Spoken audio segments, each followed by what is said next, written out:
Check.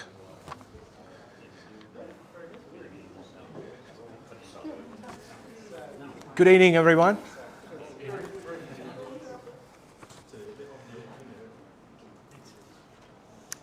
Welcome, everyone. My name is Ainley Samuel, President of Gungahlin Community Council. On behalf of the Council and the fellow executive members, I want to welcome each one of you.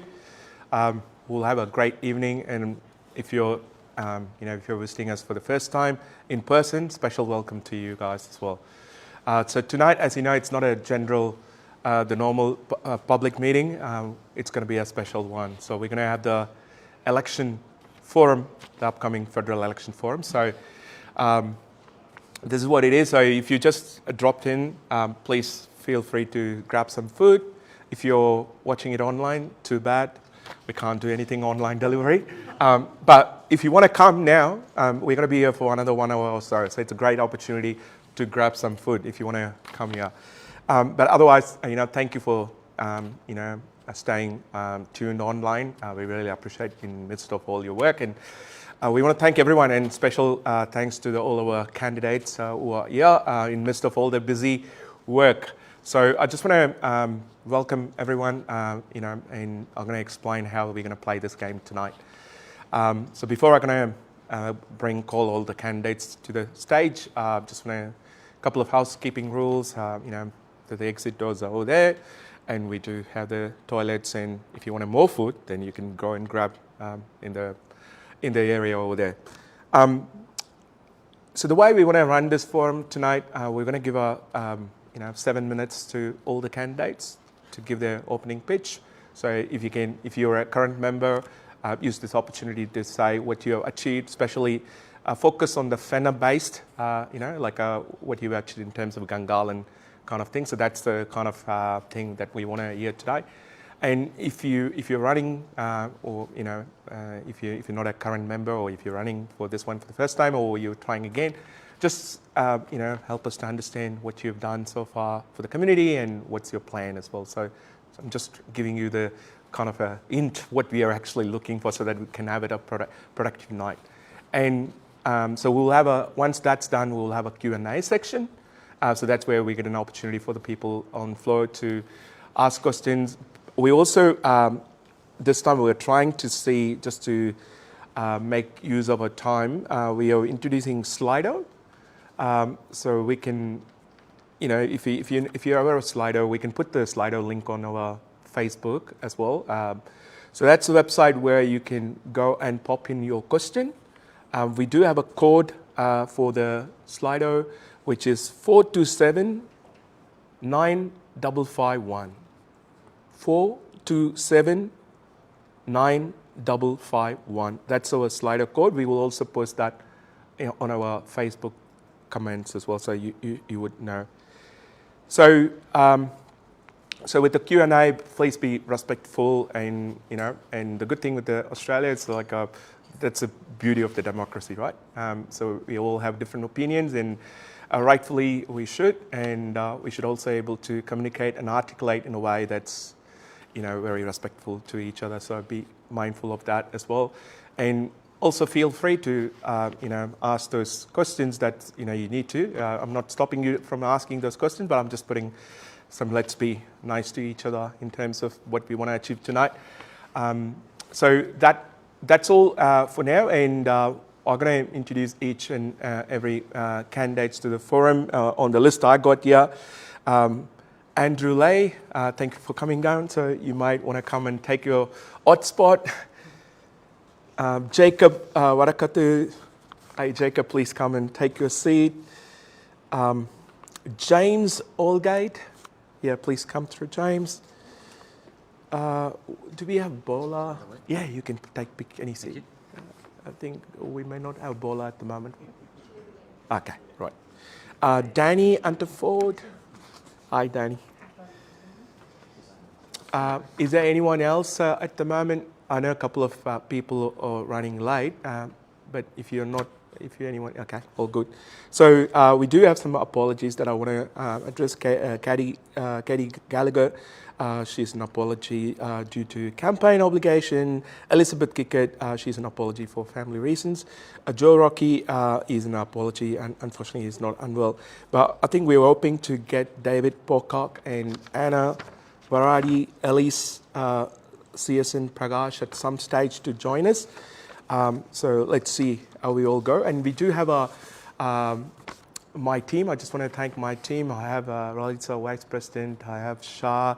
I have Michael. I have Darren as well. So thank you, team, for making it all possible. So without that, it won't. It's not possible to make this such a event like this. So I just want to thank them as well. So the time, Michael will be doing the time. So let's please be respectful of time, and he will give you a clue when, like at the last 30 minutes. Sorry, not the last 30 seconds. My apologies. So yeah, that's it. So just to give you an hint so you can stick to it. So without further ado, I will hand over my mic to one of the candidates, and whoever wants to go first, or I can pick from the list I called. Maybe I'll do that.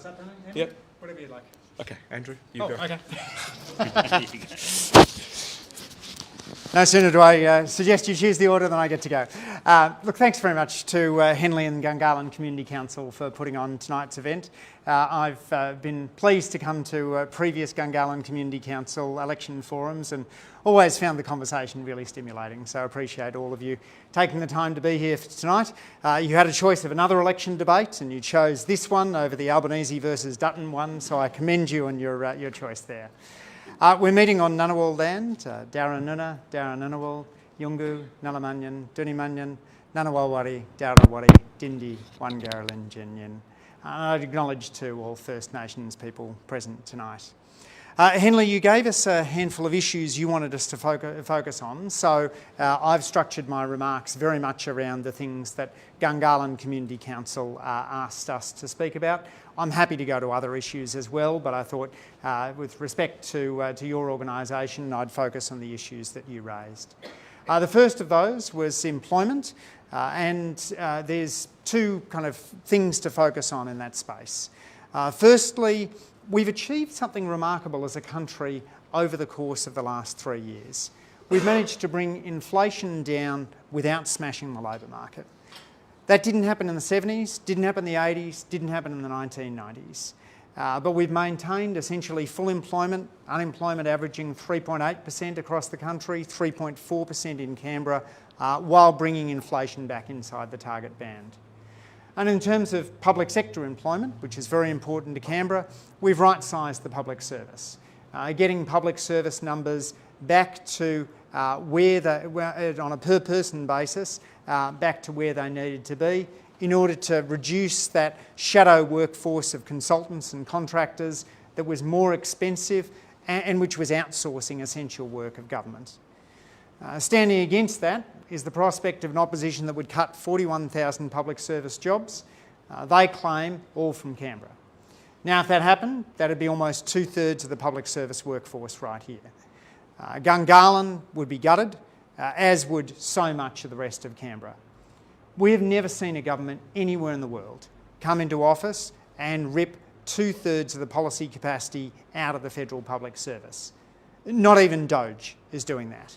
So the real danger to Canberra lies in Peter Dutton and the Liberals' plans for massive public service cuts. You asked about infrastructure, and we've been investing in housing, putting the Commonwealth back into the home building game. Through the Housing Australia Future Fund, we've been building more homes, and through working with states and territories, we have a target to build 1.2 million homes over the next 5 years. On infrastructure, we went from a Morrison government that gave the ACT just 1/5 of its fair share in its last budget to a federal government now which is investing in continuing duplication of the Barton Highway, in Gundaroo Drive and in the Monaro Highway. In terms of health, which is the third issue that you raised, we're working to triple the number of fully bulk billing practices in the ACT There's 8 at the moment, where our policy modelling has that going to 25. We've got the walk-in clinics in Belconnen, Gungahlin and other parts of the ACT, but we do understand that getting those bulk billing numbers back up really matters.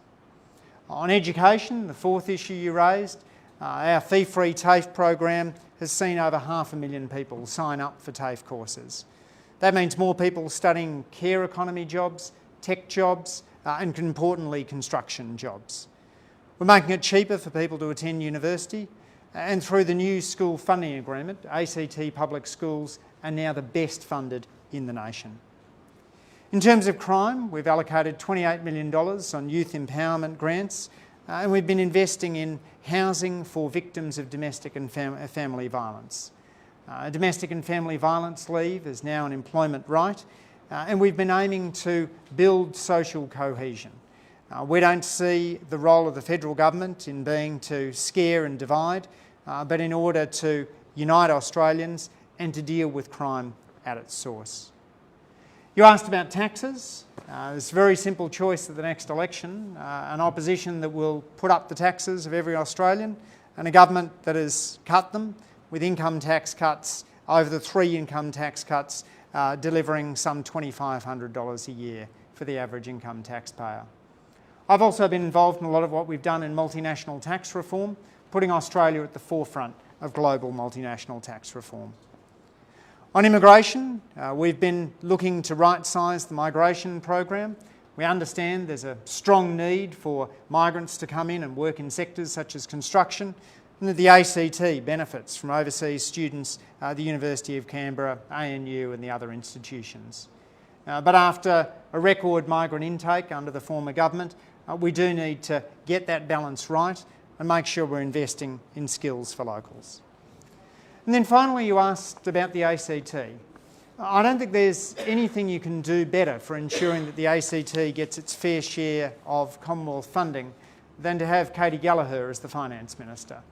Former ACT Chief Minister, somebody who really understands deeply the needs of Canberra and the needs of Gungahlin. Katie was here at the last Gungahlin Community Council election forum, and if she wasn't on the road, would have been with us here tonight. Having her as a strong champion of Canberra stands in stark contrast with what we see from the opposition. I don't think we've ever had an opposition that has been as anti-Canberra as Peter Dutton's. It's not just that he has given up on the chance of winning seats here.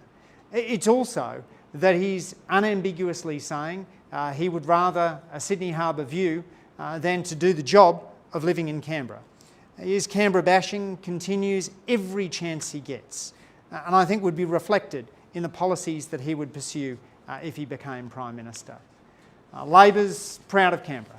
We've got a Prime Minister who walks Toto around the lake, who really enjoys living here in Canberra, and I think that's a big contrast for us at the next election. Thanks very much. Look forward to the questions. Can we go next, James? Sure.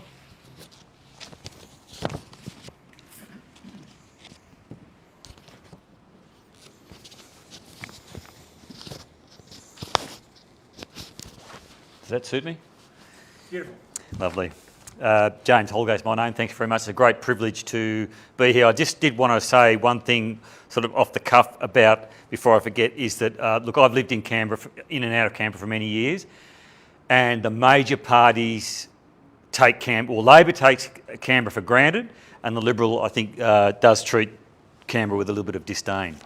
I'm the lead Senate candidate for the Sustainable Australia Party. I ran as an independent in about 2016, I think it was, in the Eden-Monaro electorate. Traditionally, I've been a swinging voter for the major parties, and I'm not ideologically driven, but I became frustrated with the political process. I felt that the major parties are not representing my interests, and I don't really see that that's improved in any way. So I ran as an independent, and in a by-election in Eden-Monaro, I was doing a ring around to see about where to direct preferences. Now, we don't direct preferences. We ask you to think, and my main kind of hope, if you like, is for people just to think when you vote. And again, we're not picking teams. We're not, it's not a footy team or whatever. And that's what I say to people out on the hustings. And it's a great opportunity actually to talk to people out on the hustings, particularly young people. And again, I was not really engaged in politics, and young people, I know it's a bit of an issue, but it's not easy. We've got other priorities. But anyway, look, I've got a unique perspective of Canberra. I grew up in Cooma, and I used to come up to Canberra as a kid, and we knew we were getting close when the road divided at Hume. And so we're going back obviously quite a few years now. And I moved to Canberra as a teenager. That's a while ago now. I joined what was then the Department of Foreign Affairs and spent the next bulk of my career, if you like, mostly overseas, in and out of Canberra. So I got a view of Canberra as it grew. And so firstly as a kid, then I'd come here, then I went away for 4 years, and I came back and it had grown. Then I was here for a couple of years, lived and worked, cycled, love cycling. I'd say it's in a way the highlight of the day was the ride home from work, and the infrastructure there, fantastic. That's my preferred mode of transport. Come here and then go away for another 4 years to Micronesia, and came back. Oh, it's a bit different. It takes a bit longer to get places. There's a few more traffic lights. It's a bit more congested, a bit more pollution. I might have to pay for parking now. I didn't used to have to do that. Again, went away. Third posting, that was to what was then Burma, now Myanmar. Beautiful country, has very much its challenges and are very much different to here, and we get to realise how fortunate we are in this country. I might add, I had a role in the Australian Embassy there amongst many others. I did IT, immigration, policy work, direct aid program. But I was the assistant returning officer where people would come and vote. And I can tell you, locals who were dual nationals, which isn't allowed in Burma, but anyway, they'd come in and vote, and they really, really valued the vote. And I kind of started thinking, I suppose, I'd studied politics and policy studies and international relations, and certainly got to see the contrast between developing countries and Australia. And I made the comment earlier that I think a lot of Australians don't actually realise how lucky we are here. So it's a great honour and a great privilege to be up here, to be able to come and represent what I think are genuine people's interests. Now, you people are probably more politically engaged than most, but in my case, I kind of feel as though I'm perhaps representing people who aren't here. So anyway, so yes, a lot of variety. Now I'm a business development manager, small business, and I've just started up a web-based company helping make machines run more efficiently. I've got 3 adult daughters. That's why I look so bedraggled for a 25-year-old. But no, 2 are school teachers and 1's a nurse. And I think that reflects my family values. And I do get good insights into the challenges that young people are facing with housing, teaching. That's a very challenging and extremely important, and I'd say undervalued profession. And another daughter who's a nurse. She's worked in the UK and she's back here now.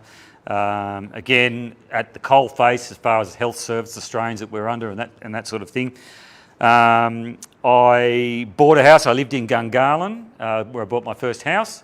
I'm not a multiple property owner, but we were doing that was during 15, 16, 17% mortgage rates, and the challenges. I've not seen that get any better, and these are all, I think, a symptom of successive governments at every level, local, state and federal, failures to do anything about, and I'll get to it hopefully later, particularly, we talk about supply, and I talked about development, and one thing we do as a party, a key element of our messaging, if you like, is number 1 is to protect the environment, and 2 is to stop corruption and stop overdevelopment.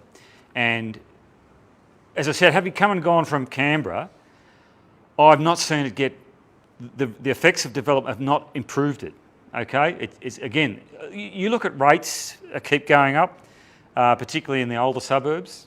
Roads are more congested. We're retrofitting to deal with increased pressure on infrastructure. The Barton Highway, there was a lot of work going on there to fix that roundabout. I came through it today. It's a bit of a interesting manoeuvre, isn't it? We call it as a masterpiece. The what, sorry? Masterpiece. A masterpiece. Well, okay. I'd hate to see a disaster. And look, there's all around. We're feeling the effects in Queanbeyan of increased congestion and pollution.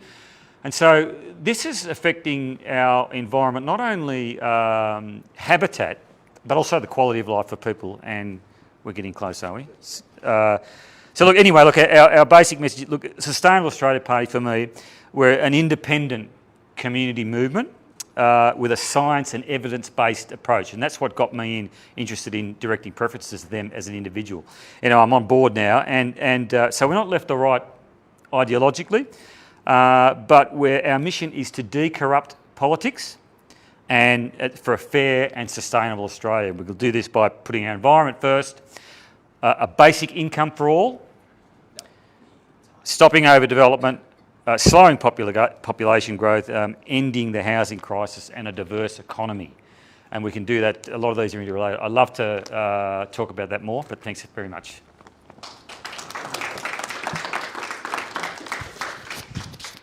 Just get one quick announcement before I thank you. I just want to make a quick announcement for people who just maybe jumped into the live stream or just joined the meeting here. So you can also post your questions in Slido. So please, if you want to post there, the code is 4279551. We also post the link in the Facebook. The code is 4279551. Thank you.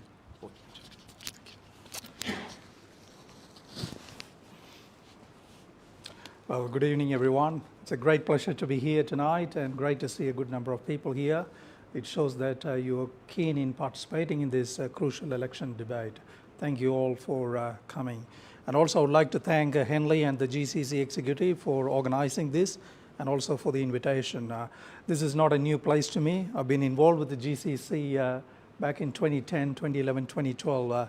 I've served in the GCC executive in various capacities, so this is not a new place to me. But yeah, but anyway, great to see you all. Look, this election is so crucial. This is about the future of Australia and the future of the Australian people. It's so crucial. You know, it's all about who can better manage the economy to help Australians get ahead. And that's what we're talking about. That's so crucial. You know, we need a strong team to better manage the economy for our country.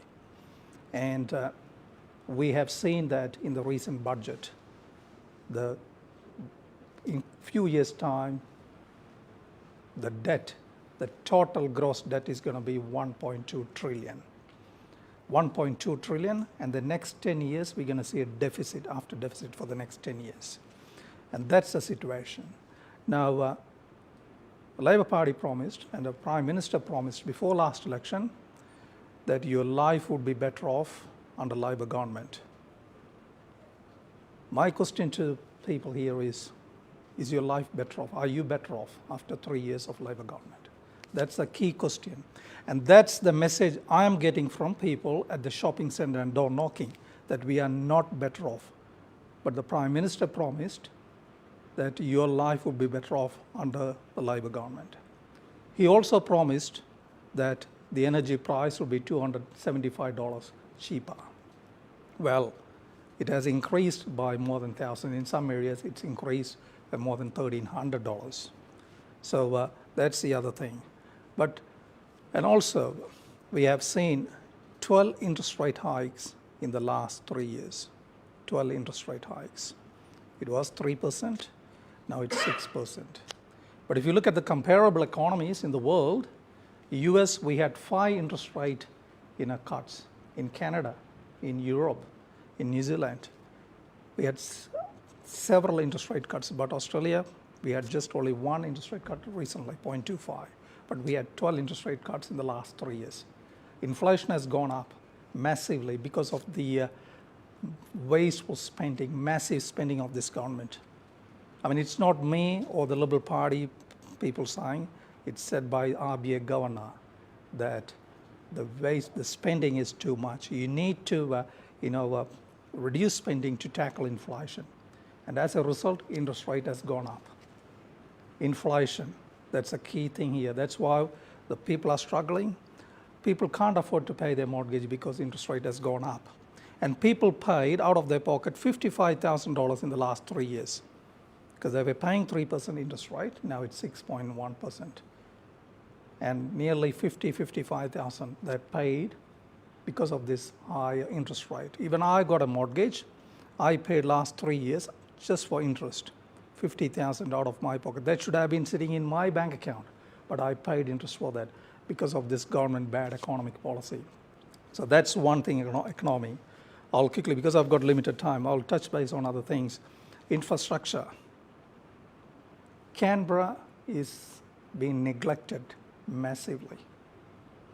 I mean, it's our nation's capital. It's our nation's capital, but we don't have a good facility infrastructure, a convention center here to host international events like G20 or SHOGM or any international business conference. Canberra is the nation's capital. Still, we are talking about convention center. And recently, the Labor Party announced or will allocate some $30 million for some feasibility study. Seriously? This should have been done a long time ago. This should have been done a long time ago. We don't have a decent infrastructure facility, a convention center here that we could host international events.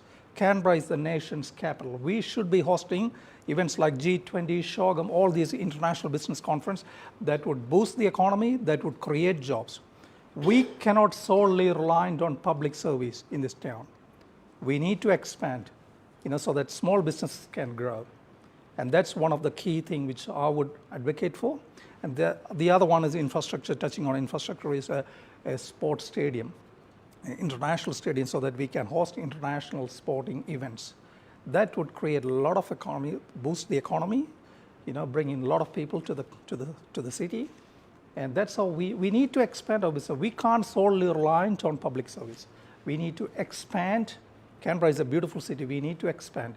We need to create more jobs, boost our economy, and also tourism. Canberra is a beautiful place, but we're not capitalizing it. We need to market our city. It's a beautiful, fantastic place. We need to market our city, this beautiful city. Housing. Look, we got some very good policies. Andrew Lee mentioned about the Housing Australia Future Fund, $10 billion, 40,000 houses. Sadly, not even a single house has been built. $10 billion, not even a single house has been built. That's a sad reality. Under our plan, we got a $5 billion housing infrastructure fund that will unlock 500,000 new houses. That will go into making improving the infrastructure, power lines, roads, sewerage, water, so that we can unlock 500,000 homes. That will be a big thing. And this go as a grants and concessional loans to the local council that will unlock 500,000 new homes under $5 billion housing infrastructure program. We got a lot of land, but there's nothing there. No roads, no power lines, sewerage, nothing. So this $5 billion will go into, developing that to unlock 500,000 new homes. Taxes. We announced a policy, $1,200 tax offset when you put in your 25-26 tax return next year, up to $144,000. And also we recently announced 25 cents halving the fuel excise. Yeah. Is it over? Yes. Okay, 25 cents, cheaper fuel. There are more good policies, but look, I'm happy to answer the questions, but we've got a good policy, a good plan to get Australia back on track. Thank you so much.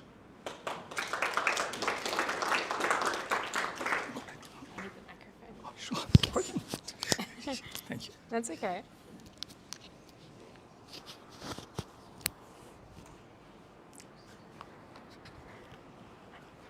Hi everyone, my name is Danny Hunterford and I'm the Greens candidate for Fenner in the upcoming federal election. I just want to start by saying that we're meeting on unceded Ngunnawal land and I pay respects to elders past, present and emerging and any Aboriginal or Torres Strait Islander people here with us today. So my name is Danny, I'm 23 years old. I work in the not-for-profit sector. I work in policy and advocacy for an organisation that is focused on drug and alcohol harm reduction. I do a lot of work on alcohol and gambling advertising, as well as just the harms of drugs and treating addiction as a health issue and not a criminal one. I've worked across many sectors here in the ACT. I even worked at the National Zoo and Aquarium as a manager there. So I've got a lot of lived experience working in different areas of the ACT in different sectors. I'm also a university student. I'm currently doing a master's degree in public policy, which I'm just about to finish. Thank God for that. It's a lot of work. And I'm about to start my Juris Doctor at the University of Canberra as well. I was 16 when I first moved here to Canberra. I moved to Gungahlin and I was living in all sorts of different housing arrangements, from Throsby to Bonner to Palmerston. I've lived all across the area, and Gungahlin is somewhere that means a lot to me. I was 16, I was living independently from my parents. I come from the Northern Rivers, and we've seen firsthand just the devastating impacts of the climate crisis, and I've had to deal with a lot of that. So I went to Gungahlin College. I put myself through year 11 and 12 there whilst working to pay rent. At the time, I was living in this garage in Ngunnawal. Sorry, was that? Oh, okay, sorry, I thought someone said something. I was living in this garage in Ngunnawal and paying $280 a week for rent. And I thought maybe by that time I was 23, things would be different, and nothing's different. I still have no hope of buying a house here in the ACT, and that is just really depressing, and I think that things need to change. Things need to change for young people, things need to change for my generation. A lot of my life has been focused around Gungahlin and giving back to the community. I learnt to drive here. I got my first job here. I even took it as far as getting married here, and I now live in Belconnen, but being the candidate for Fenner means a lot to me because I've got both Belconnen and Gungahlin in the one electorate. When I first moved to Gungahlin, I was kind of on my own, and where I found a lot of family and community was in the multicultural community here. My best friend Kazi was Muslim, and her family welcomed me for Ramadan, and it was truly just that sense of community that inspired me, to get into politics and to make things better for people. I'm really ashamed that the major parties continue to use migrants as a scapegoat for the housing crisis. From 2020 to 2022, where immigration basically flatlined, we saw housing prices increase by 75%. The major parties are just using this as an excuse, but it's not. It's their failings. The Greens are listening to the community, and we're also calling for Australia to recognise Palestine and sanction the Israeli cabinet for the ongoing genocide. I want to acknowledge that this is a safe Labor seat. This electorate has only ever known unambitious Labor representatives.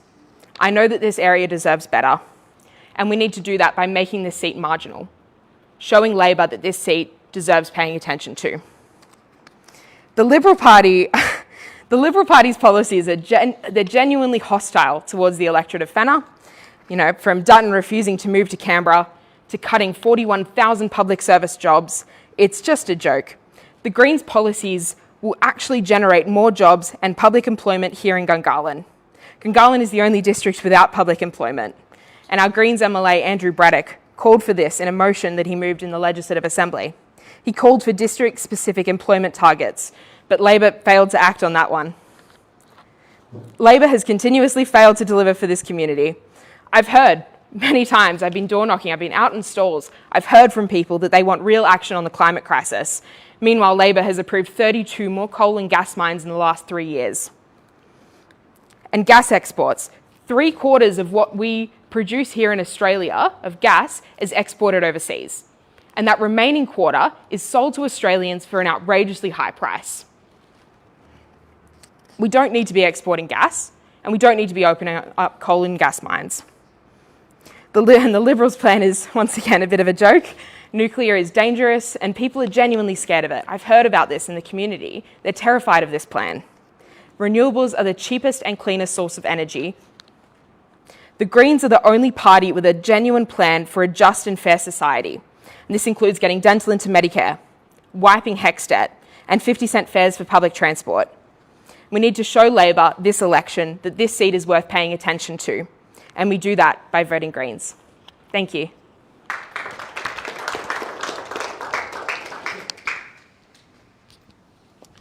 Thank you very much to all the candidates. I think the forum just started to heat up, so which is good. I like it. So while I'm talking about all these things, there are a lot of food as well. So the candidates can stay and talk, and then you can also enjoy the food. And I'm not going to stop the candidates as well. If you want to bring a plate and do it, that's fine as well. So please feel free to take food anytime you want. So we're going to go on to the Q&A section. So before we go, I want to just, let's all give a big hand to the candidate for the opening pitch. So I want to, we do have questions coming through on the Slido, but I want to start, if we can kind of group segment the questions, that would be really good. So I'm just thinking, we want to cover a couple of questions in terms of employment. So if you have any questions related to employment, this is the time to ask, and this is the time to post in the Slido as well. So I want to cover anything with an employment and infrastructure together. So if anyone in the audience has any questions on the employment and infrastructure, we can go from there. I do have questions, but I just want to give the open to the public first.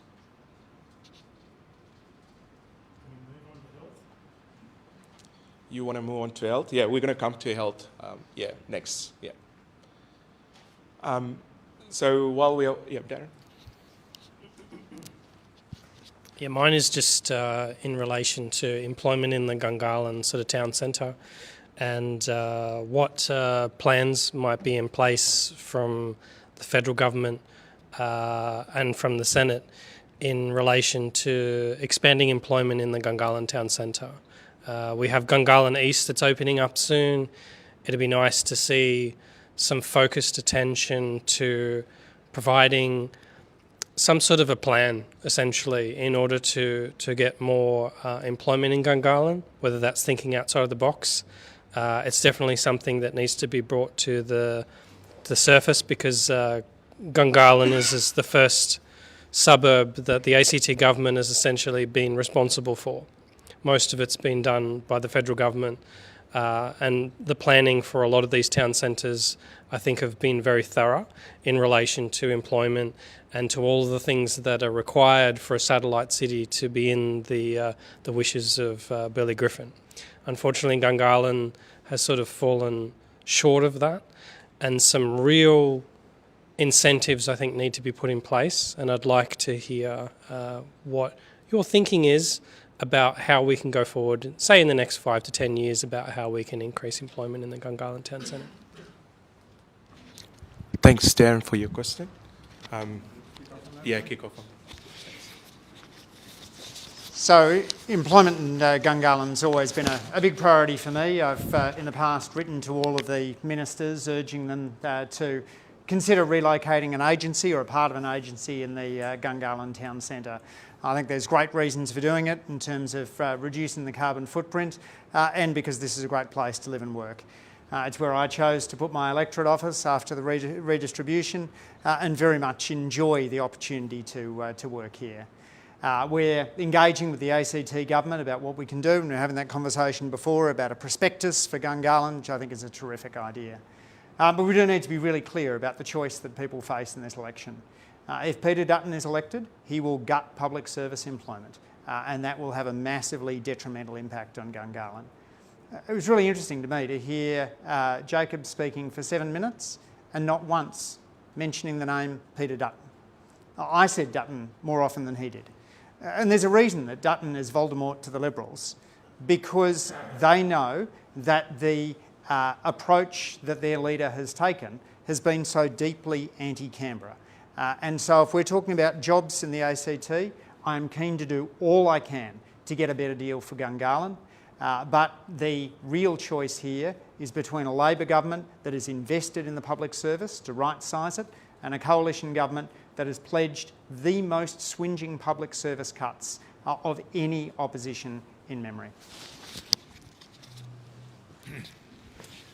Thanks. I might just make a couple of sort of general observations. Yes, Gungahlin, I lived here when it was, sort of starting up. Palmerston was well established. I moved to Ngunnawal And infrastructure always kept behind it. And yes, they didn't plan to put public federal agencies here or anything like that. But what I'd say about employment more broadly is probably less pressing at the moment with near full employment. But we do need meaningful, real jobs for people to do. And the nature of work's going to change. AI, we don't know what works. You know, things, who was it who said that, you know, things change. We overestimate how much things will change in 2 years and underestimate how much they'll change in 10 years. And again, when I lived in Gungahlin, the internet speed sounds like a first world problem, but it was absolutely horrendous. I urge you maybe to become a more marginal electorate if you want to get looked after on things like internet speed. But again, this being taken for granted or being, you know, treated with disdain by the major parties, that's where I feel I didn't feel my interests were being looked after. But we're also advocating for a universal basic income, and that will give people more flexibility to make choices and not be stressing so much and about, you know, you might be able to choose to work 4 days a week. And also trying to limit the hyper demand for housing will mean that we don't have families that are wage slaves where you need to have two incomes. We want to give people choices and actually add to the quality of your existence, your life. We're in a very wealthy country. It just seems to me that these policies are made more difficult by the corrupting influence of the donor system in our politics. And again, smaller parties, it's hard to really get good representation because the reward system of the major parties, they're incentivised by this endless growth model. So originally I want to have a sort of holistic approach and look at things differently, if you like.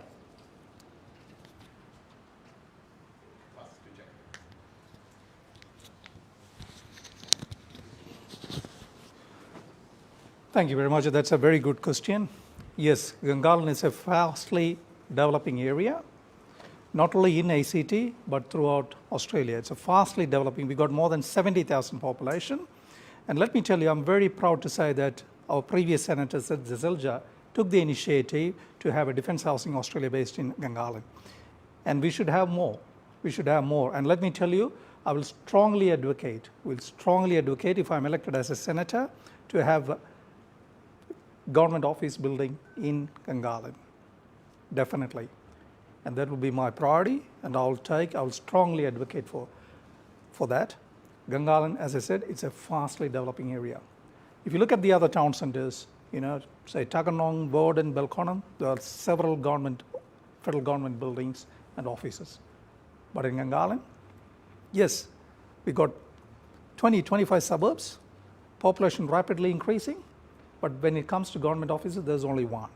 I mean, Defence Housing Australia, and that's because of the fantastic initiative taken by our previous Senator. So I will One of the first things that he did was move a motion in the Legislative Assembly calling on the government to invest in Gungahlin, to build infrastructure that accommodates more public employment. We failed to see Labor act on this, and it needs to be done.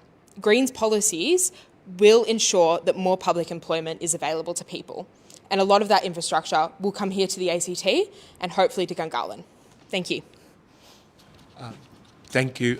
David, just to give you a background, the question was regards to what's your plan for employment and infrastructure in our area? Cheers. And, you know, probably, you can speak for 3 minutes on that. Thank you. Well, thanks for the opportunity. And sorry to turn up. Sorry, David. You want? Oh, right. You should hear what I was saying about you when you weren't here. Yeah, well, can be a dirty game. Thanks for the opportunity. Sorry to turn up late. I was at a disability candidates forum before this. I think this is something that gets raised.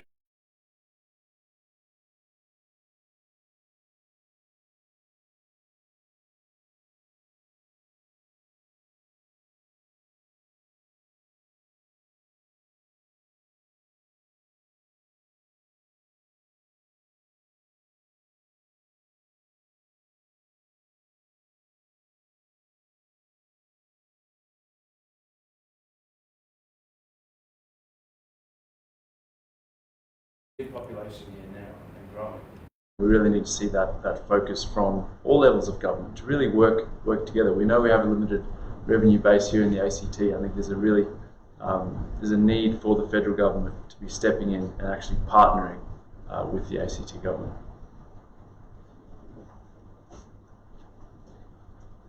Thank you, David. Just on the follow-up question on the employment infrastructure. So, what we're looking, it's not just the federal government, obviously Gungahlin, it'd be good to have that. But also, do you have any plans for how you want to bring other employment, the private sector, how you want to market Gungahlin in terms of bringing those new opportunities and stuff? So, do anyone have any plan for that?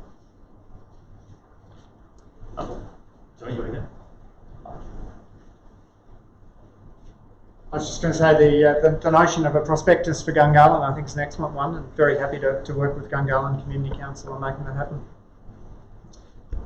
Look, I'm running for the Senate, so I'll speak more broadly, not about Gungahlin specifically, but again, just to go back onto the idea of a universal basic income, I hate waste.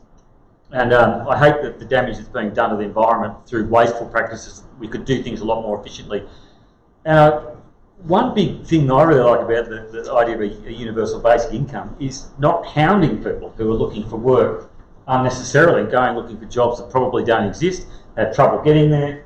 If you could give a basic income, it would allow a lot of, particularly people like young artists or other more creative endeavours, to flourish and not being hounded by some bureaucrat, to be sort of ticking boxes all the time. So again, that would apply more broadly, but I think it's a good way to think more creatively about employment opportunities and saving waste, basically.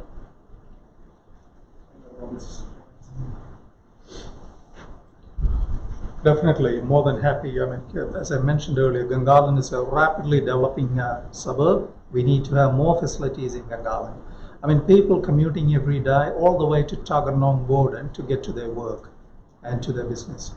A lot of people. You can see in the morning one person sitting in the car driving all the way to Tuggeranong border and other areas. We need to have more facilities here: employment, offices, and private sector business. As I mentioned earlier, if you look at Belconnen, if you look at Borden and Tuggeranong, how many private sector and public sector establishments there? But in Gungahlin, none. It's been neglected. So I'll strongly, as a Senate, if I'm elected as a senator, definitely I'll strongly advocate Gungahlin needs more and deserves better. Thank you.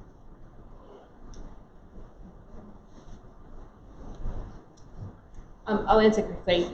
Gungahlin is a beautiful area. The recently developed Hibberson Street, when I was still in school, that was still under construction, and the area now is just gorgeous. I would love the opportunity to be able to work here. We've got everything right at our doorstep. The only thing we don't have are jobs. We've got the infrastructure. We need to build on what we currently have to make sure that we can accommodate more employment here in Gungahlin.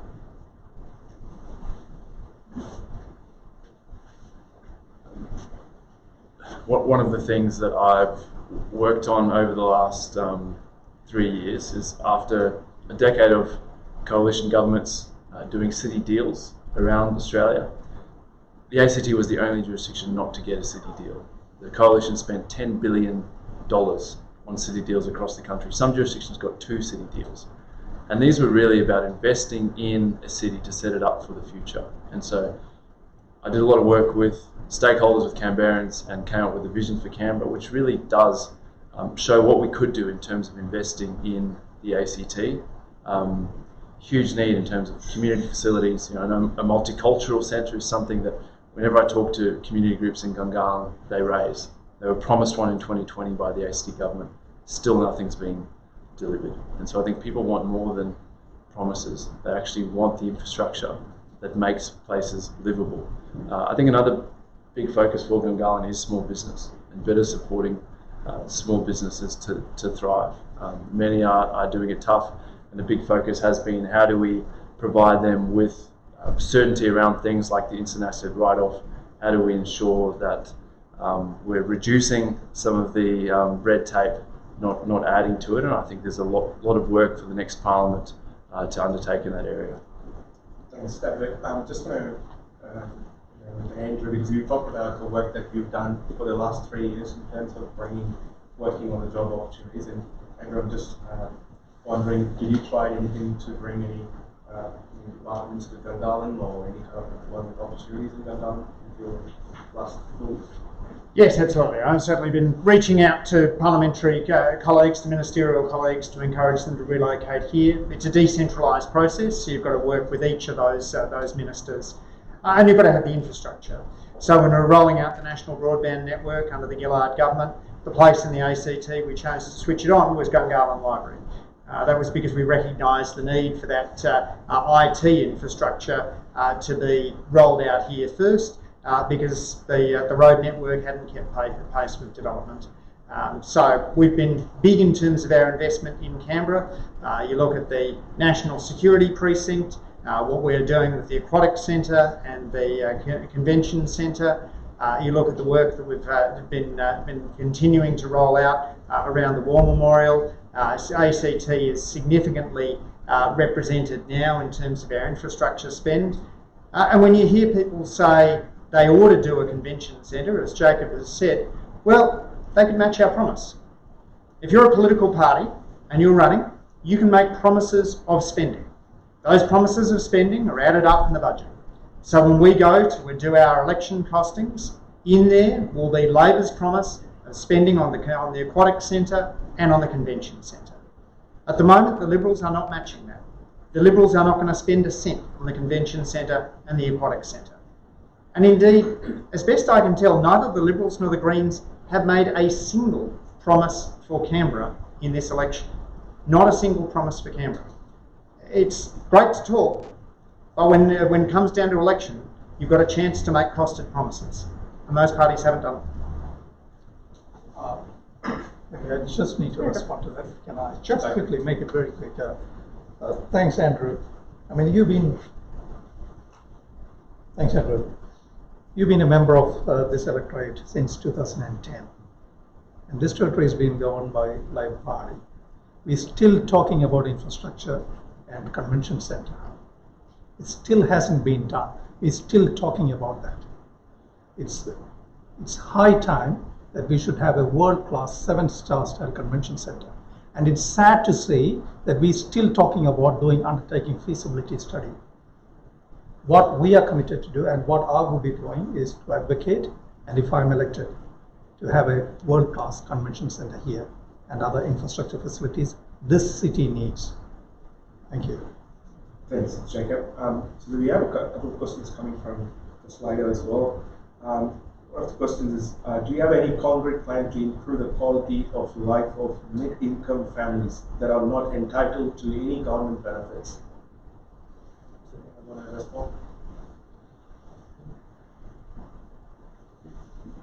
I have the mic, I'll go start. Look, we recently announced a tax offset for anyone up to $144,000, $1,200 tax offsets if you submit your tax return. In 25-26, $1,200 tax offset.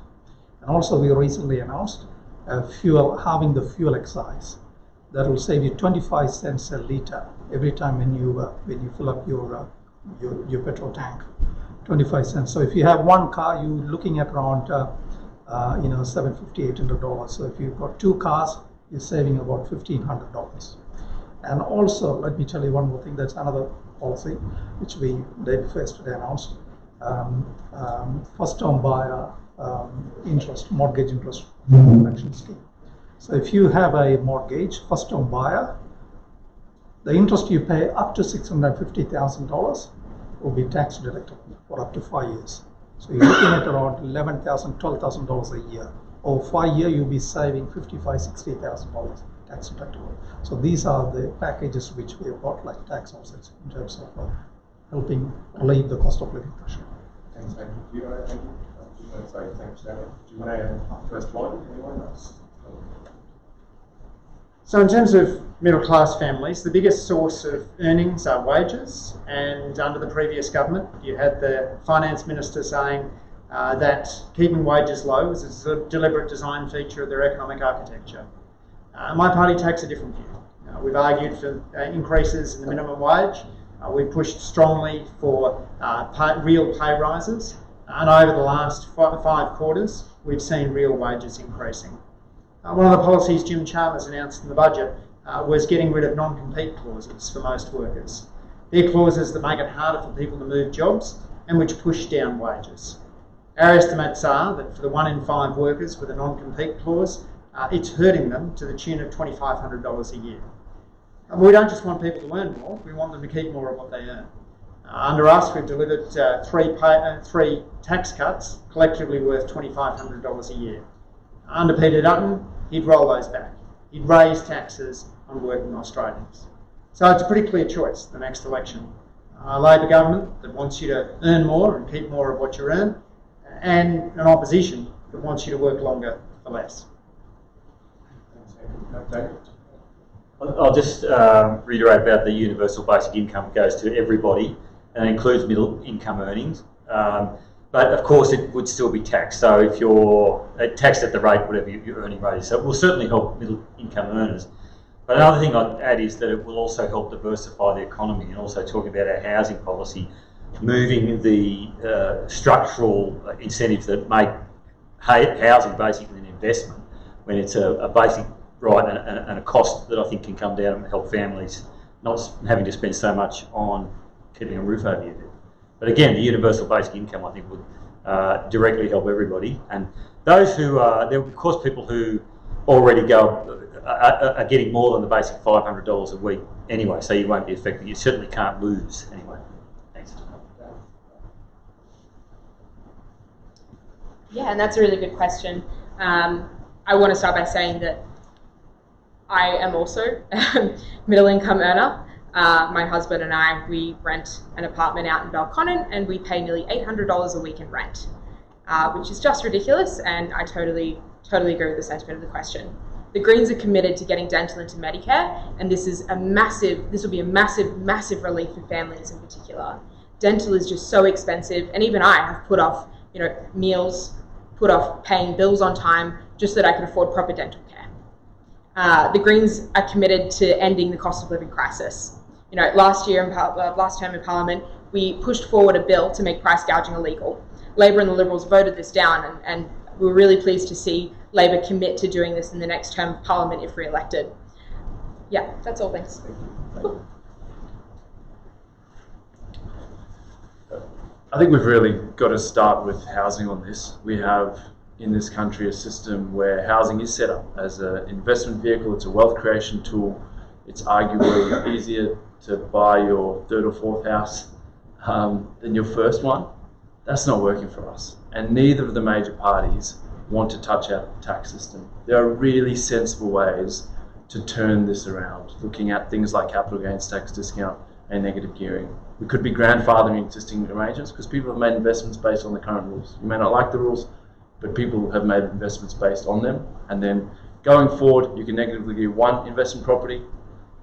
70% of investors only have one property. But we know that there's a small number who have a lot of properties and are really benefiting disproportionately from our tax system. And then you could have a scaled back 25% capital gains tax discount for new builds. And so you avoid the argument that that the Liberals and even Labor have now been putting up about, it will constrain supply. You're actually rewarding new supply. So I think housing is such a critical part of it. You look at what people are spending on rent or their mortgage repayments just to have a roof over their head. I think the other thing is competition. We've heard about price gouging. We need more competition in our economy. I think divestiture powers are something that the government should have. Disappointing to see the Labor government say that they don't want them. But I think there's fairly, outside of Labor, there's fairly broad agreement that they're probably something that is warranted. The other one that I've been pushing hard over the last 3 years and we've seen Labor start to embrace is household electrification. We've seen these $150 energy bill rebates, which they're welcome, but really that's not a huge help in the scheme of things. So we know that households could be saving thousands and thousands of dollars every single year if they can actually have solar on the roof and a battery and move away from gas, which we know is incredibly expensive. So I think there are solutions. What we need is the political will, and what I've seen is the crossbench has been the one pushing the major parties on sensible reform to capital gains tax, discount and negative gearing, and on accelerating electrification in a way that renters aren't left behind, people on low incomes aren't left behind, people in social housing aren't left behind. And really want to acknowledge that the Labor government has taken up a number of these initiatives and have started to put some money behind it, but I think we can and should be going faster. The next question we're going to move on is the health topic. So I think someone will hear.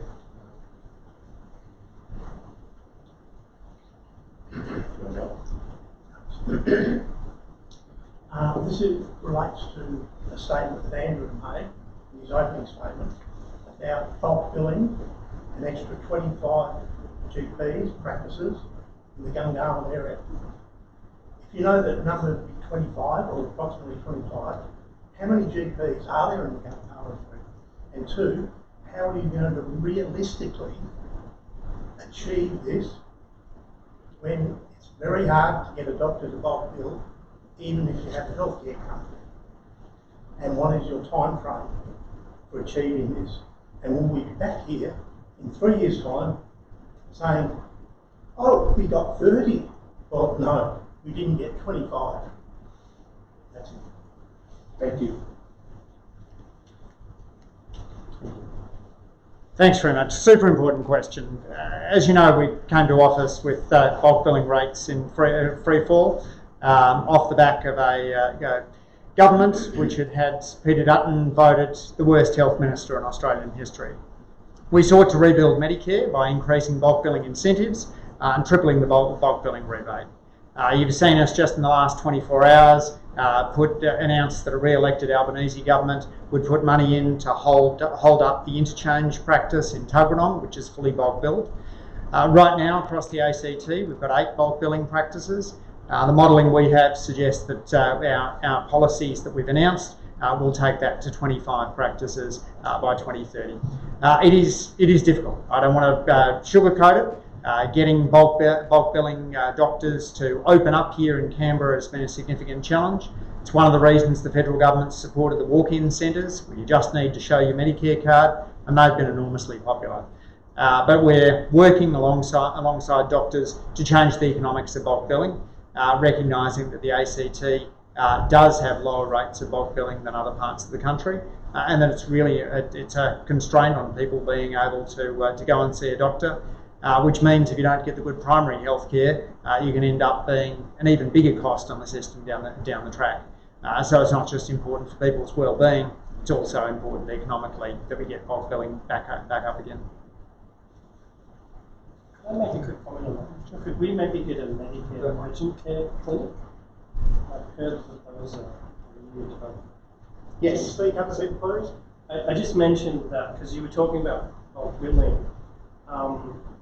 There's been a new sort of development of a new thing that's sort of been brought out, which is called a Medicare urgent care clinic, which is essentially has doctors in a bulk billing type facility. So I just wanted to sort of double up on what you're saying, whether maybe a facility like that could essentially Not for a GP. So the Medicare urgent care clinic model has been met in the ACT through the nurse-led walk-in centres. The ACT is focused more on a nurse-led model, other jurisdictions on a model which has a mix of doctors and nurses. We have been experimenting in the ACT with having doctors in the walk-in clinics as well, and so that may well be a way in which we go down the track. At this stage, the focus has been on getting those fully bulk billed practices to open up alongside the nurse-led walk-in centres. Yeah. Bulk billing rates in the ACT, it's the lowest in the country. We're the lowest bulk billing rates in the country, some of the highest gap fees. And I just can't cop that it's okay because we're a wealthy jurisdiction. A lot of Canberrans aren't wealthy. And we know that if you can't get in to see your GP, you end up in emergency with all sorts of issues. And we've seen what that's doing to our hospital. And this is really something where we need a plan specifically for the ACT. We saw the government triple the bulk billing incentive for concession card holders and under 16s. Didn't make a difference at all. There was a tiny bump for the flu season, straight back down. to where it was. And so I'm really concerned that, whilst I really acknowledge that Labor have done really good work on health, huge investments, but they don't necessarily translate for the ACT. I think we need an ACT-specific plan because we have a workforce that very much looks like a regional area. We struggle to get enough doctors here. And so we actually need to be looking at the classification of Canberra. It's currently a MMM1. I think it should go to a 2.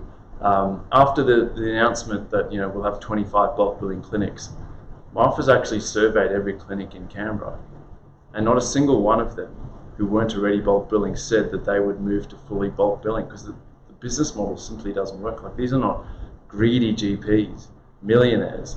These are people who have huge pressures of insurance and all these other things, and it simply doesn't work for them. So I think there's some really practical things that we could be doing, and I'll certainly continue to advocate for a solution for Canberra, because you see the impact it has on Canberrans not being able to afford to see a GP. And I think it's broader than that, specialists, all the rest. But to your question on bulk billing, it's really important. Thanks for raising it. Just an anecdote, if you like. Australia's got, in my experience, having lived a lot of time overseas in developing countries, by comparison, a very good health system. Now, recently, my ambition probably exceeded my ability. I came off my mountain bike, and in Queensland, I walked straight into a clinic, one of these walking clinics. I don't go to the doctor very often. That's very fortunate. And I walked in, and I've got my Medicare card. Come back, and I got stitched up, and metaphorically, literally. And I was quite surprised. Now, I just think there is a cost to all of these things, and I think, according to need, I don't go to the doctor very often, and I can afford to pay for it. But I think if you're not well off and you're in a vulnerable group, certainly make bulk billing available. And if there's a certain number of times that you need to go to the doctor, make it absolutely accessible. But I don't know if universally bulk billing is, it might be a way to manage the cost. That's what I'm saying. I don't pretend to have the answers, but I don't expect to not have to pay anything for healthcare. I mean, we could compare ourselves to the United States. Things are never so bad that they can't get worse.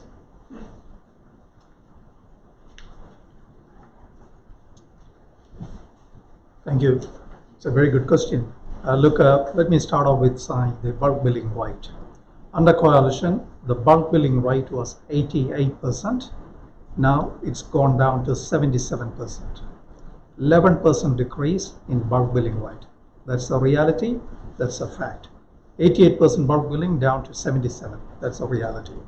Also, I must also mention that 270 GP clinics shut down in the last 3 years across Australia. 270 GP clinics shut down. 1.3 million people avoided seeing a GP in 2023 because they can't afford to see a GP. 1.3 million people. Let me tell you one more figure. By 2031, if things goes like this, there will be a shortage of 8,000 GPs across our country. 8,000 GPs by 2031. So these are all the facts.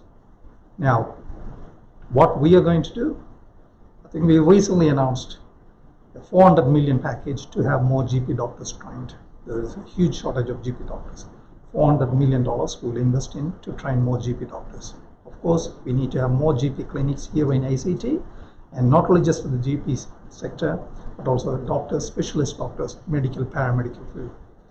We need to improve a lot. We live in a developed country, but when it comes to health system, it's absolute shambles. We need to do better. Thank you.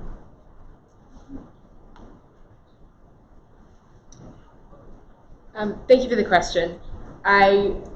When I was living here in Gungahlin, I had a healthcare card, and I was able to go to the Gungahlin Marketplace Medical Centre, and I was able to access bulk billing.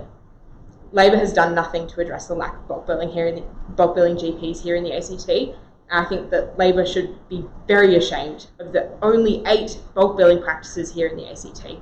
One of those is the Ngunnawal GP, and they continue to bulk bill, but we need more. We need more desperately. Healthcare should be affordable and healthcare should be accessible. Thank you. Any other questions?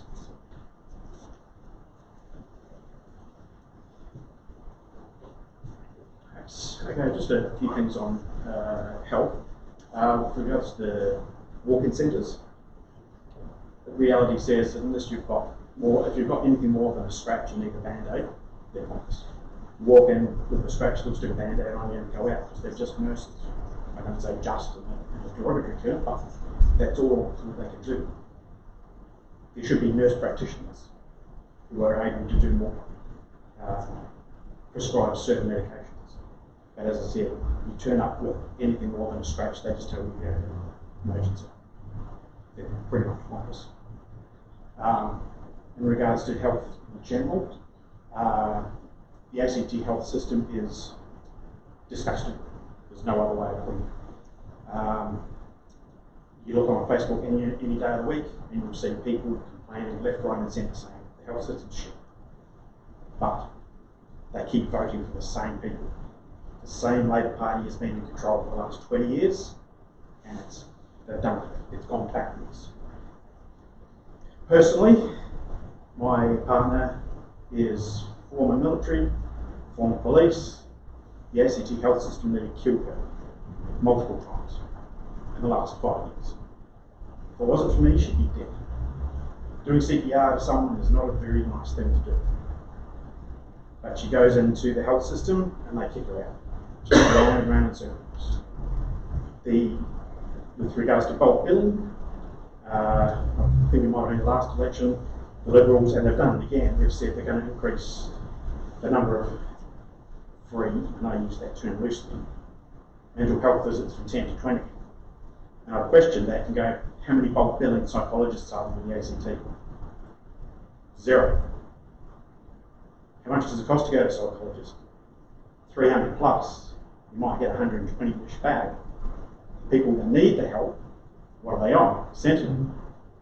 I can't afford $300, and that's just one visit. Because mental health is not just a go along, put a cast on your leg, see you later, it's fixed. Mental health is ongoing. The ACT health system kills people. The mental health board at TCH kills people. They even let the patients kill each other. You haven't caught up with that. So that's with regards to health. It's abysmal. Now, how federal government gets involved with that, I don't know. But the Labor Party in the ACT has destroyed the health system for 20 years. And it's killing people, literally. So, unless you want to do CPR on your loved one, you can do something about it. If she wasn't under DBA, if she wasn't former military, and I had to fight for 12 months to get support from DBA, they've probably spent $400,000 on her in the last 4 years. They don't question it. But Gungahlin Health Centre, psychiatrist there, here's one antidepressant, fuck off. That's their response. When I question it, psychiatrist threatened me. Stood over me and threatened me. This is what the ACT health system does. When you raise questions to the health minister, Rachel Stephen-Smith, crickets, for 4 years, when you get from Canberra Health Services Complaints Department, get blacklisted, stop raising complaints to us.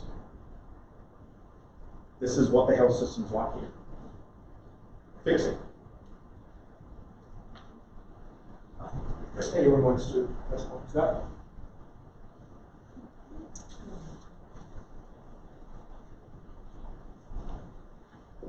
First of all, I just wanted to say sorry for what you've gone through. It sounds like it's been a really tough journey for you and your partner. There's obviously a lot going on, and we as politicians can only do so much. But thanks for sharing what you've experienced in the ACT healthcare system. We've got the Medicare mental health centres as one of the things that we've been rolling out here in the ACT, and also youth specialist centres to come as well, where working hard and getting those bulk billing rates up, and getting more specialists to Canberra, which is an ongoing challenge that comes up to me very frequently.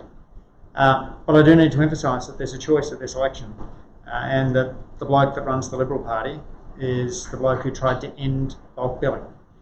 In the 2014 budget, he was the health minister when the Abbott government said that they wanted to end bulk billing altogether.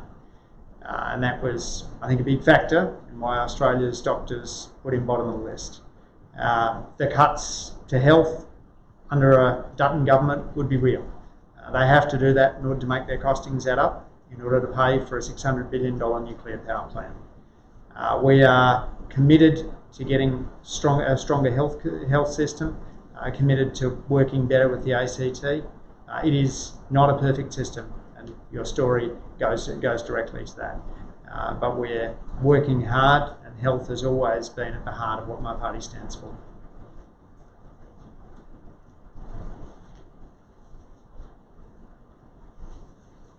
Thank you for your question, and I feel sorry for what you and your partner had to go through. Answering to your question, in the recent budget reply speech, Peter Dutton clearly stated that the mental health sessions would be increased from 10 to 20, and that's free. 10 to 20 free mental health sessions. Yeah. Not free. Yeah, that's what my understanding is. But anyway, it's increased from 10 to 20.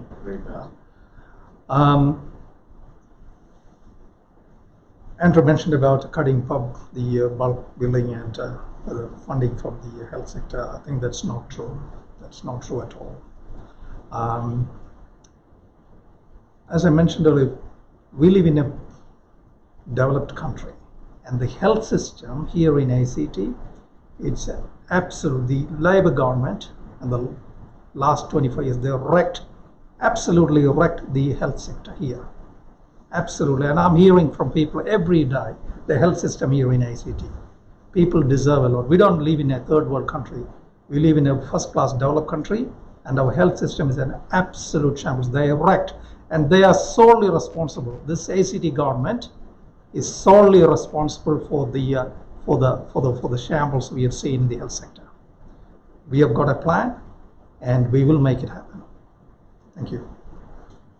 Probably we'll move on to the next set of the questions. So we'll go on to the. Look, my daughter is a nurse, and she worked at Canberra Hospital, NICU, went over to the UK to get some more experience and came back, and she has just, as an anecdote, said it has deteriorated a lot in quite a short space of time. So. Thank you for sharing that, and I'm really sorry to hear that. This stuff really matters for Canberrans. We know that there's a shortage across the board when it comes to mental health professionals. Labor have committed money to developing a pipeline of new professionals, but clearly we need a long-term plan as a country. And one of the things that I've seen as an independent on the crossbench is that we have this tragic short-term thinking where we're not actually thinking about the next 10, 20 years and how do we develop the workforce we need. It's how do we get a budget surplus, or how do we just get re-elected. And so I think we're in a deep hole now, and it's going to take a lot of investment to actually get more mental health support.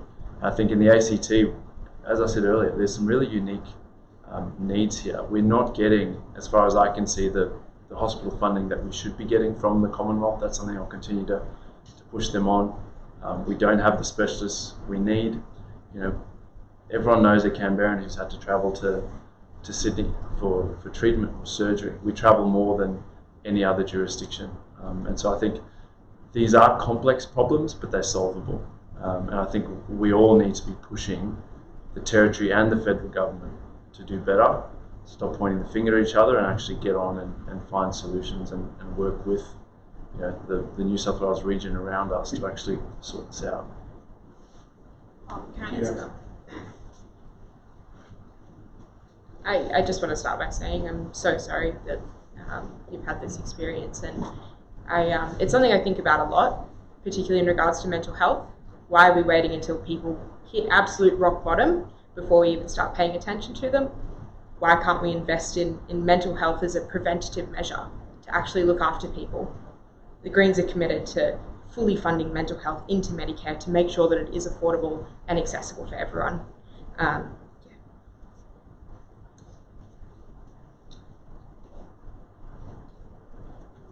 Thank you. So we got the next one, which is education community focused items, and including the antisocial behavior and stuff.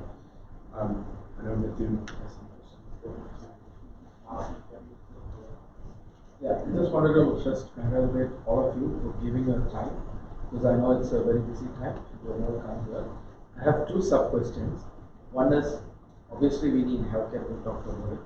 Will any of you be supportive of hospital in this region? I don't like to say well, place, but this place. And second is, in the first 6 months of your lecture, what would you be doing for small businesses?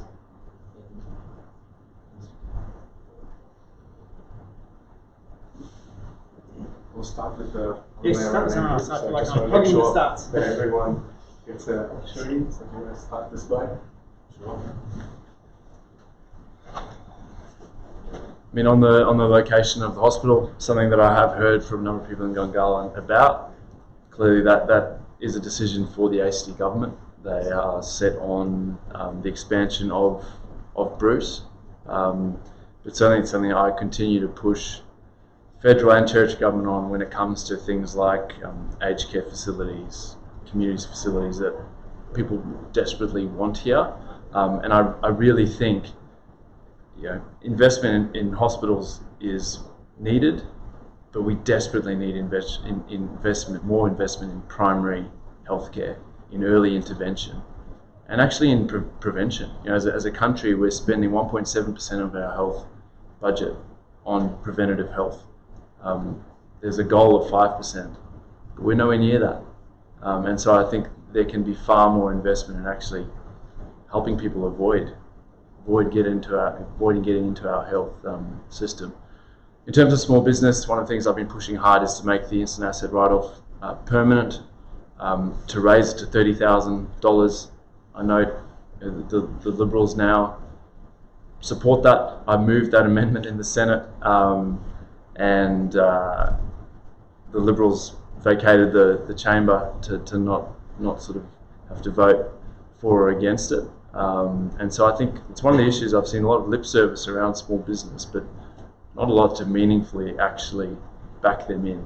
One of the other things I hear from a lot of small businesses about is the cost of energy, and so really looking at the right incentives to actually help them have solar batteries, reduce their bills, electrify where they can. And then we know digitization, a lot of talk about productivity. That is a way that we can actually unlock productivity across the economy by getting people to use digital tools, integrate AI. There's huge opportunities there, but we know for many small businesses, there's that capital investment, which makes it pretty daunting. And I think there's a role for government to actually help with that. There's been a number of schemes in the past, and I think we should just be providing certainty, saying this is what you'll have over the next 5 years, not announce something in the budget and then, like has happened in this parliament, legislate it a week before it expires, which is basically pointless, I think. Just in the interest of time, let's all keep like 2 minutes or less than that for a response. That'd be great. Thanks. Thank you for the question. And yes, hospitals are a massive issue. We've got Canberra Hospital in Bruce, but we've got nothing further up north, and we need something desperately further up north, but we also need more for preventative health. We need that. We need people to be looked after before they get to the point where they need to go to an emergency department. We need to be investing in people and not forcing them to get to the point where they have to access those services at a hospital. We need to invest in more specialists here in the ACT, and that's what we need here. We need more infrastructure up north. That includes another hospital. We need that. To your point about small business, the Greens announced a package for electrification, and that includes loans and grants for small businesses to make it easier for them to transition into fully renewable energy. Thank you, Vidya. That's a great question. In relation to hospitals, of course, Gungahlin is a growing area. Population is increasing, 70,000, 80,000. People don't have to go all the way to the other end of the town to see a doctor, to see to medical assistance. I'm constantly hearing from people why we have to go drive all the way to border when this area is expanding, 70, 80,000 people. So definitely, if I'm elected, definitely I'll work with the ACT government and see if we can get a hospital here in the Gungahlin region. And this is something very, very serious. I'm constantly hearing this, constantly. We need to work with the ACT government, and definitely I'll push for that. In terms of, in relation to the small business, let me tell you, 30,000 small business became insolvent in the last 3 years. Since Labor came to power, 30,000 small business became shut down. And the highest insolvency rate is in ACT. This news came in last week in Canberra Times. I issued a media release on that, but no one bothered to publish that because they're not interested in that. ACT has got the highest insolvency rate, and 30,000 small business people shut down. In ACT, there are 36,000 small business people that employs 170,000 people. 2/3 of our workforce in ACT work in small business sector. 2/3, 170,000 people. 36,000 small business here in ACT. So they're struggling. They're struggling, really struggling. I'm out there talking to all these small business people. They're struggling to keep their business open because of the electricity price, the power, the interest they pay, the rent they pay. And we've got a plan to bring the electricity price down, and we got a plan to bring the inflation, cut the inflation down, and bring the interest rate down. That would be a big relief to the small business people. Yes, it is a serious issue, and definitely under a coalition government, we will work for that, and small business people. And one more thing, 30,000 instant write-off, that is our policy. And Labor, from July onwards, the 20,000 instant asset write-off, that will become back to $1,000.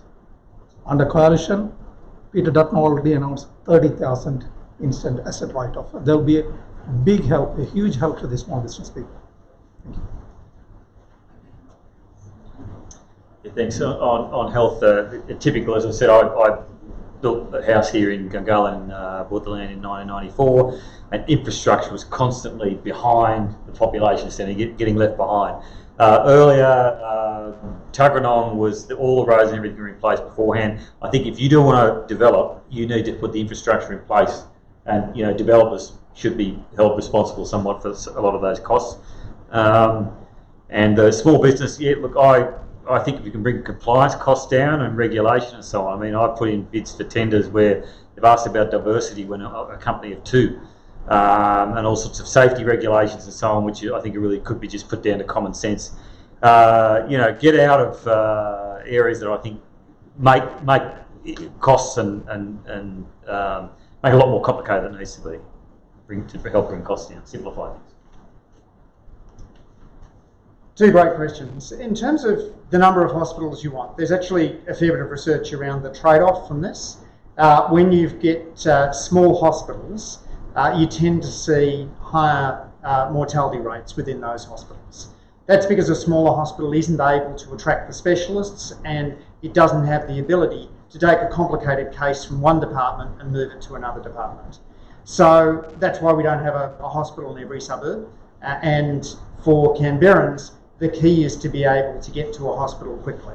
So the ambulance stations set up in order to get people to that North Canberra hospital are what really counts. I wouldn't support having a low quality hospital with a higher mortality rate. I think it is really important that we focus on attracting the specialists to Canberra who are going to be attracted to working at larger hospitals where they get the diversity of work and the diversity of colleagues. So it's about providing the right high quality healthcare and not allowing the quality to slip. We've seen in other jurisdictions, you create too many hospitals and you end up with serious quality problems.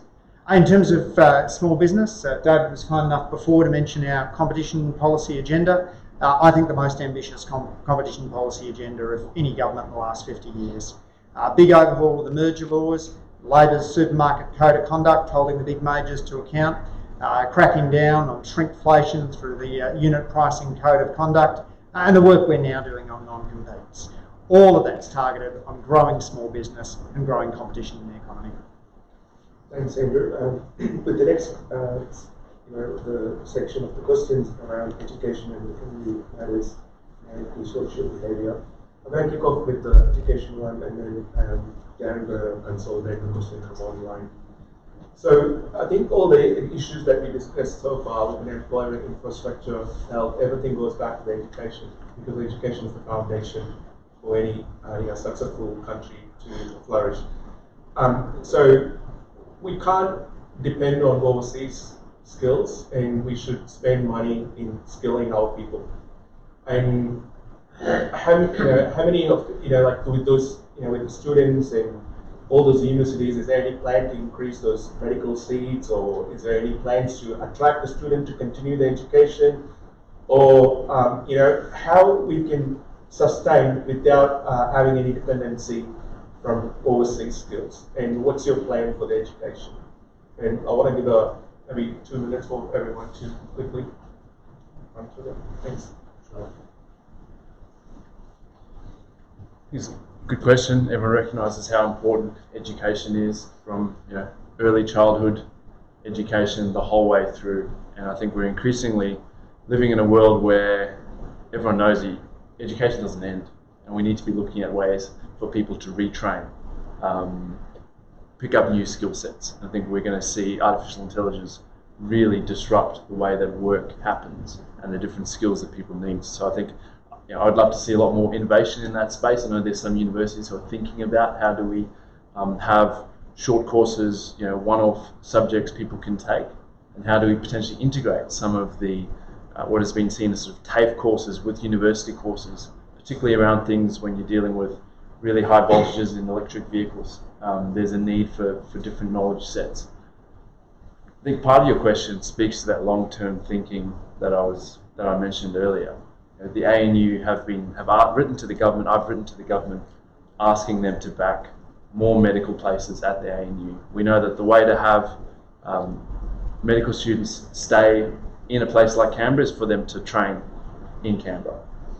Certainly something that I'll be pushing them on. The government have announced more places, but it doesn't even touch the sides when you look at the scale of the number of people we need. And so I think we need to be training a lot more people that we need in specific professions, and not just relying on bringing people in and knowing that that is actually having an impact on the countries they come from.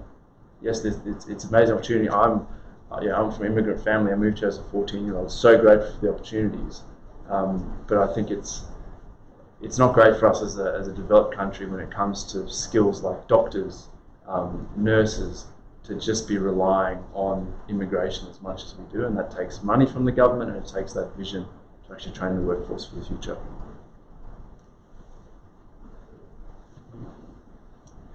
I want to talk about HECSTET. I was at Gungahlin last weekend, and I was speaking to someone about their HECSTET, and the way that the government indexes HECSTET is just ridiculous. This person was speaking to me about it, and they said that they could have paid off 2 years of their mortgage by the time they had finished paying off their HECSTET just with what they've been charged by indexation. We need to invest in young people, and that just means completely wiping HECSTET, making university, TAFE, making education completely free. The Greens have recently announced a policy, I think it was just today, that is about making sure that every child has a meal, introducing free lunches for all children all across Australia. We can't learn on an empty stomach, and we should just be investing in our young people. These young people are the future. We should be investing in them to make sure that we have a society where they've thrived as a young person. They are our future. Thank you for the question. Of course, there's no doubt we need to invest more in our younger youth generation, the upcoming generation.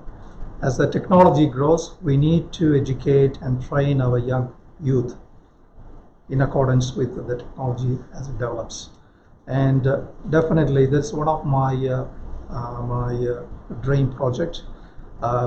Definitely if I'm elected, I would strongly advocate for a National Institute of Cyber and Space Technology. We need to have that, and I will strongly advocate for that. A National Institute of Cyber and Space Technology. It's not in our commitment, but I will strongly advocate for that, to have an institute. We need to invest more on having more medical doctors and nurses, medical paramedical staff. There's a huge shortage. We need to train them, and also we need to have more apprentices. And one of the plans we recently announced is 400,000 new apprentices. 400,000 new apprentices. There's a huge shortage of people in the construction sector. The two main issues here in the housing sector is lack of supply of land and the lack of sufficient people to undertake the work. So we will invest in more on 400,000 new apprentices, and of course in medical and paramedical area. Thank you. Yeah, David, I like your sentiments about importing skilled labour from countries we're poaching. We're poaching from those countries that I don't know. When I go to see a doctor, often it seems to me someone who wasn't born in this country, whence they came must be too many doctors. I mean, I'm kind of being facetious, but of course we're poaching. And the other thing about skilled labour that we're importing, seems to me often people come in and there may be a language barrier, which means that they don't actually get work in the field for which they have come to work.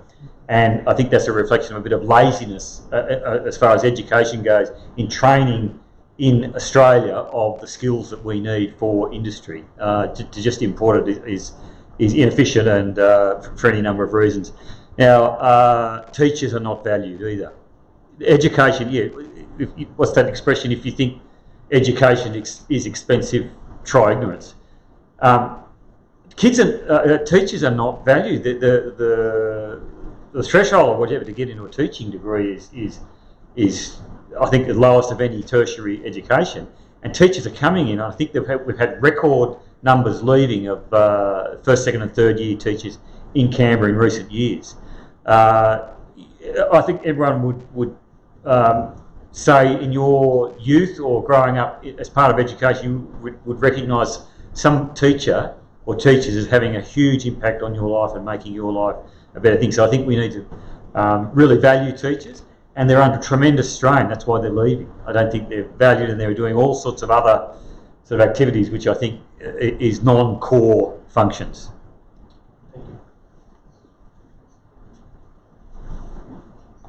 As a professor turned politician, you'd expect me to be speaking the value of education, and it's been one of the hallmarks of what we've done over the last 3 years. In terms of early childhood, we've made historic investments in making early childcare not only more affordable, but also ensuring that early childhood educators are properly paid so that families have that stability in the early learning centres. In schools, we've now finally delivered on the promise of the Gonski funding agreement so that ACT schools move to being the best funded public schools in the nation.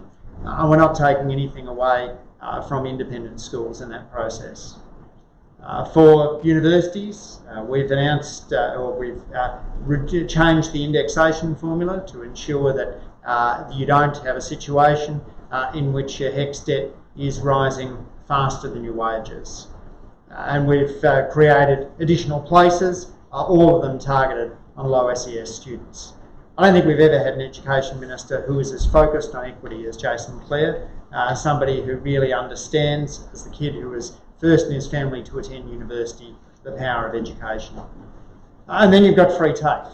I was chatting to a mum at Kipax today, whose son did a Cert 4 in IT, taking advantage of the free TAFE program announced in our government. We've got caring positions. We've got construction workers who are training through that free TAFE program. But we've already seen that the Liberals would take that away. They'd scrap free TAFE, and so TAFE CIT students in Canberra were paying more to get vocational training. You don't become a clever country